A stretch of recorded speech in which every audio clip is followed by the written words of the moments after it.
So, David, who would you like to question then? Bob, remind us of your allegation.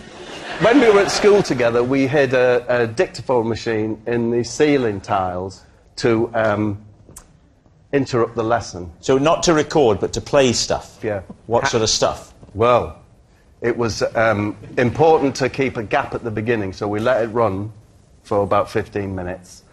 And then there was the noise of a fly. For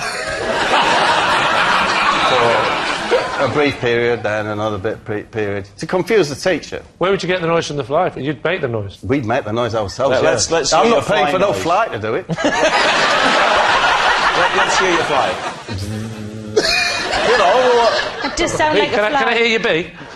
We didn't do a bee. Do you know how to do a bee? Just like that fly. Oh, no, it's more wholesome if it's a bee, isn't it? Show me the difference, David. Well, I don't know, I'm not... I'd say, OK, a bee would be a sort of a foot... No, that's a bumblebee. A fly is a... Very good. That's good. Very good. Right. Do you see the way he just slipped straight in and out? So yes, there was silence. Yeah. Then a little bit of fly, silence, a little bit of fly, and then, quite loudly, but not to frighten anyone, the word wolf.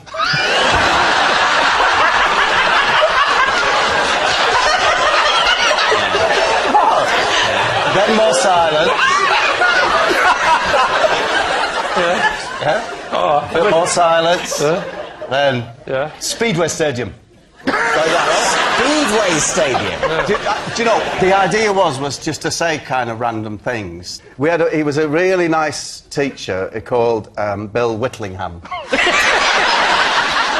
How did Bill Whitlingham react to these random sounds? Well, Mr. Whitlingham left the room and said, "Can you sort this out by the time I've gone back? Can you sort whatever it is that's going on?" And there was a cupboard in the corner where, interesting, it had like exercise books in it, pens and that, but it also had, in a little cage, a hand lion, which is a robotic, it's a battery-operated thing. What? Are you just saying any word to come into your head? In any order? It's a hand lion, and if hand lion? It's a robotic, animatronic hand lion, yeah? And if you'd been particularly good, he would put it on your hand and set it to lick it.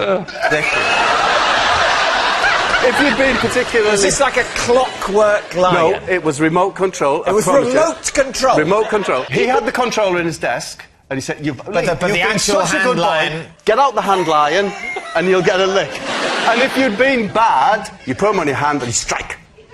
You'd strike at your hand. So the hand lion had two settings. It could lick or it could strike. Yes, good boy, bad boy. Right, very good sensible. boy, bad boy. Now, the only problem with it, of course, was... What, this story? It would...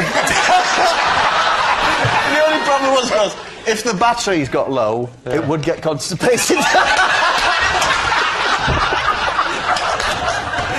No, anyway, but in this cupboard, so we got up on the cupboard. You climb onto the cupboard that the hand lion is housed in. Probably asleep. Right, you reach up onto the ceiling tile. Take out the dictaphone. Switch it off. Yep. Mr. Whitlingham comes back in. Yes. What happens? He's nervously awaiting another, edict from above. Doesn't come, we carry on with the lesson. British government and politics it was. So there was a lesson called British government and politics? Yeah. Whole year on that? 2 years, it was A-level. For the sixth formers... Yes. A hand lion... a hand lion that can either lick or strike was what was used to express praise or the opposite to these 17 or 18-year-old students. And it was very effective. All right. Would you like to move on to the final claim? So, Lee, tell the story about Keith. I was at a village fete, and... Why were you at a village fete? I was helping out. What village? Thames Ditton. Why were you helping out at Thames Ditton Fete? Because I don't live too far away from there, and they asked me to help out, and I did a few little things, like I did a bit of tombola, a bit of announcing. Then I went over to judge the pig racing. The usual things you do at a fete, you know. The pig racing? Yeah. I don't know why I judged it, because surely first past the post, but... When I was doing a case of a dead heat. And what happened with the hawk and Keith and the wig? One of the things I had to do was to volunteer to stand there and learn. He had the little headpiece on where he'd teach the crowd basic falconry, I believe we call it. I'd stick the glove on and then hold this little thing. I don't know what it was, but I'm doing this. A small morsel of meat. Thank God you've been to one, because I haven't. Yeah. I'm holding a small morsel of meat. Then what happens? And then the swan comes down. The swan came down. So the hawk comes over, right? It comes over. There's a person missing from this story, and it's the mayor, right? The local mayor. I can't say it in I always struggle. Mayor. The mayor. The mayor, right? So you're standing next to a horse. Yeah, so the local... So the mayor is doing his bit, but the mayor has got a wig on, right? The hawk flies over to go and land on my hand, but he lands on the mayor's head, and so he gets caught up in his what should we call them? Talons. He gets caught up in the talons, and then in the sort of panic, the bird sort of... And he can't release this wig, and he flies off, and he goes into the tree. I said, why didn't he go for the meat? And he said, I genuinely think the gold chain caught his eye, there was a bit of confusion for a second, and he just did a bit of an emergency landing on a mare's wig at Thamesden Fate. What's there not to believe? At that point, did you cry, oh no, the mare's hers over there?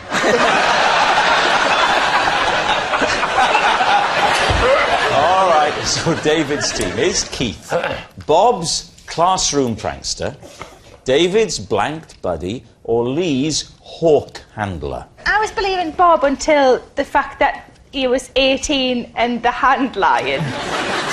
I'm leaning towards David. I think I'm leaning towards David. I think it's Bob, and I think he panicked because he knew we were onto him, so he went on a ridiculous riff about a hand lion to throw us off the scent. I'll go Bob, but I've been wrong before. Tara? I'm going to go David. We'll go David. You're saying David. Keith, please reveal your true identity. My name's Keith, and Bob and I recorded voices and hid the dictaphones in the ceiling.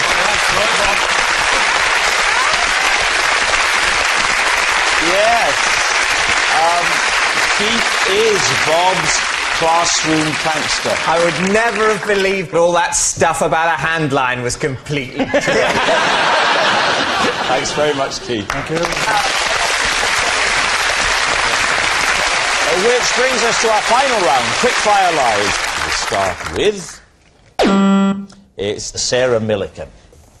Possession. There's a box under your desk. Would you pop it on the desk? And then, first of all, read out the card that's inside before you show us what the possession is. This is my cat cam. I put it around my cat's neck for a week to film what it got up to because I believed it was him who kept turning the kitchen tap on. OK, let's take this item out and pop it on the desk. Right, Lee's team, cat cam. So you're saying that you thought the cat might be turning the tap on? Yes. Well, we know it wasn't John. So you put the cat cam on the cat for how long? For, well, generally like an hour at a time, but while I was out. So the cat's clever enough not to be turning this tap on when you're in? Well, yeah, because I would just see him doing it, and then I would know it was him. If he could do the tap, were you not worried that he could turn the camera off? No, because the tap's like one of those ones where that's quite fiddly. And how do you see the picture? You connect it to a computer? Yeah, it's Is there just a got USB a USB on there? thing, yeah. Oh, I see, OK. You attach it to the computer, and how long are you watching? An hour at a time? Well, you fast forward it. I'm not sitting Just the watching... highlights. You're doing the highlights. Yeah. Go on. The big question is: was it the cat?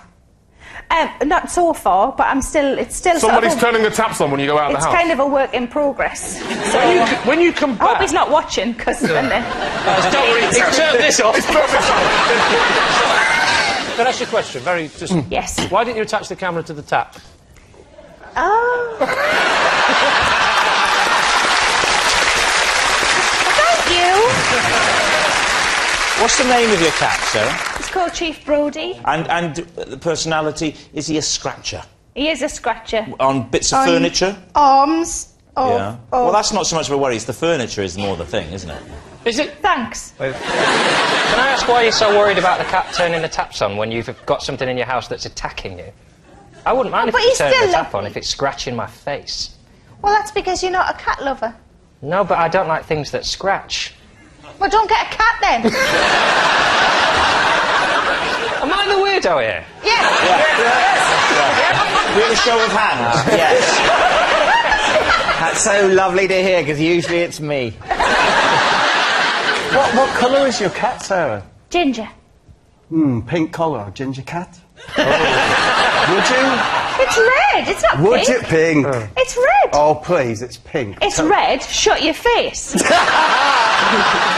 Red and ginger, devil's finger. That's what they say. Who? Wouldn't they say? Who says that? No one says that. They do. Is that what your mum used And to they're say? still saying it. So what do you think, Lee? Is she telling the truth? What do we think, Bob? I'm saying it's a lie. You're saying it's a lie. David's saying it's Possibly true. well. I'll lie. OK, you're saying lie. Sarah, truth or lie? It is a lie.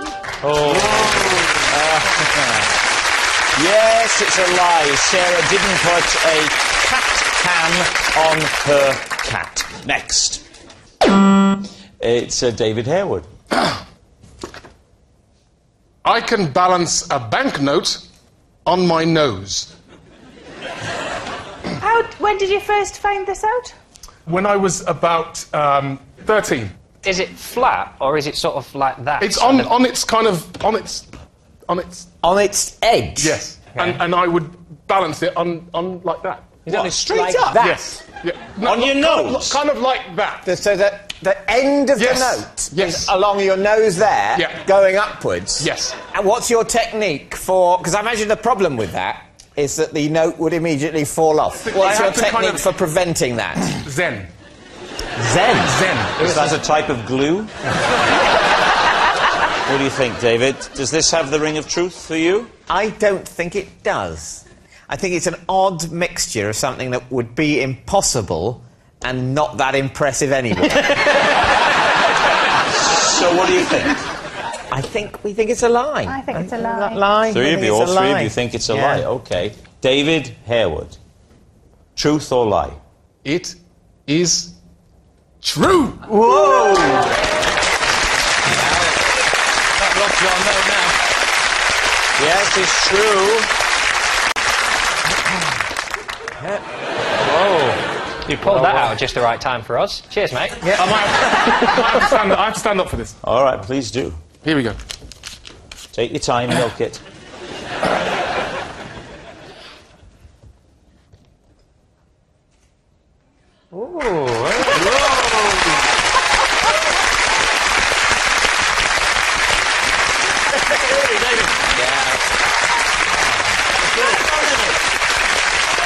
Very impressive. Yes, it's true. Oh, and that noise signals time is up. It's the end of the show. And I can tell you that Lee's team have triumphed by 3 points to 2.